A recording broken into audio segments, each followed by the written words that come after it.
When I say men will literally do anything except talk about their feelings, I don't think I'm being dramatic. I mean, I might be being a little dramatic, but in this movie, they literally make a movie about making a movie about making a movie instead of talking about their feelings. I mean, eventually they do talk about their feelings, but hi, if you're new here, I'm Victoria, your Toronto pop culture girly, and this is my review for the movie Extremely Unique Dynamic. And as a little synopsis, Extremely Unique Dynamic is about Ryan, played by Harrison Sue, and Daniel, played by Ivan Leung, on their last full weekend together, and they're just hanging out before Ryan moves to Edmonton to be with his fiancé Harper. Daniel finally wants to come out to his best friend, and they're feeling under a time crunch because Ryan is leaving, and they want to have this conversation. They want to have a good weekend together, and then Ryan has a great idea of making a film about them making a film for their last weekend together. It is a little bit of a meta movie. It is definitely a meta movie. It is a bit of a stoner movie, but I find that comes secondary. But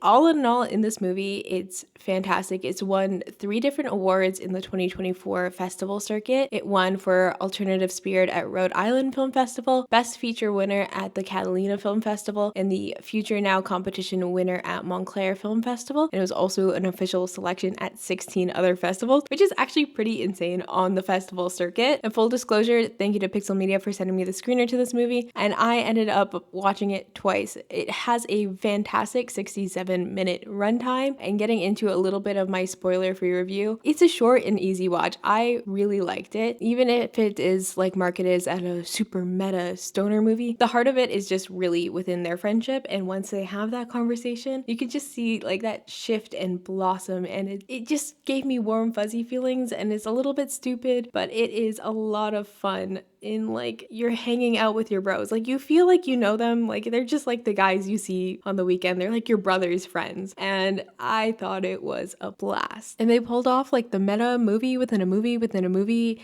in a way that like it was really easy to understand kind of where we were within it, but also left me confused at the end because I looked up Harrison and Ivan's Instagrams afterwards, and Harrison did move to Canada with his fiance. Ivan was a groomsman, and the fact they're like, oh, maybe we'll make a movie and we'll take it on a festival circuit. They did go on the festival circuit, so it left me a little bit wondering how much of a movie it was a movie, and how much was them and how much was fiction. And obviously some parts were fiction and gets a little bit into the spoiler territories, but obviously like the home videos and stuff were filmed with different actors, so they actually had the shots they needed for their own movie.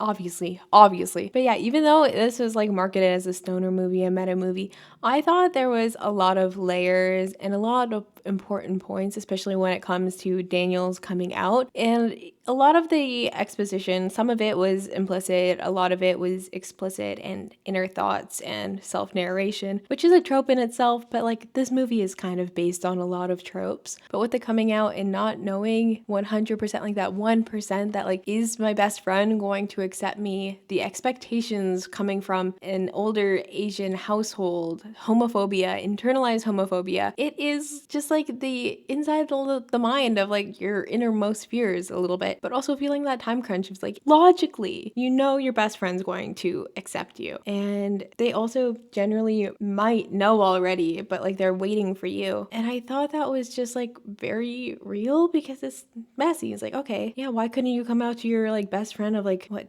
12 years, 20 years, how many years that they were friends? But it's that irrational fear and the anxiety around it just felt really real. And that was one of the things about this movie is like, and even though we only spend 67 minutes with these characters on screen, or how many layers the meta thing is a little bit much, but you really feel their friendship and how they spent their lives together trying to make it in LA. And it's also like really calling out like quite explicitly to the film industry of like what it's like to be an Asian person in the entertainment industry, the different tropes that Asian people had to play, and like how a lot of people aren't being seen as individuals and mistaken for each other, and like, oh, we actually look different, and we can either be nerdy or like Shang-Chi and super hot buff guys. Like, it was very comforting for me to hear that just called out so explicitly because it's like the frustrations we have in the industry, and that's part of it, is like maybe adjusting your dreams within such a harsh industry. And it's really sucky, but also they kind of made it with this movie. And then one of the last things that I loved about this movie is I love it when filmmakers make movies that you can clearly tell people who love movies made the movie. Again, it gets a little meta there, but there are a lot of different film and TV references, tropes behind the scenes, and it just made me really happy. Also, the call out for Fresh Out of the Boat and the guest stars and stuff. Like, yeah, Fresh Off the Boat was probably like the first super mainstream, like Asian-led show that like within our generation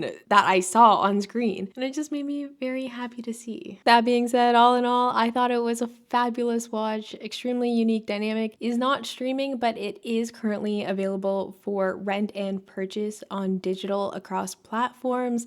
So I highly recommend you check it out. Like I really enjoyed it. And again, thank you to the extremely unique dynamic team, Pixel Media, for sharing the screener with me. It was right up my alley. Queer Asian movies, short, silly, fun. I loved it. And also, if you like this video, please like, comment, and subscribe. It really helps the channel out. You can find me everywhere at Victoria Organa. Bye! No, I'm a taco-loving Asian guy. Tacos all occasion guy. In a boat or in a flight, eating tacos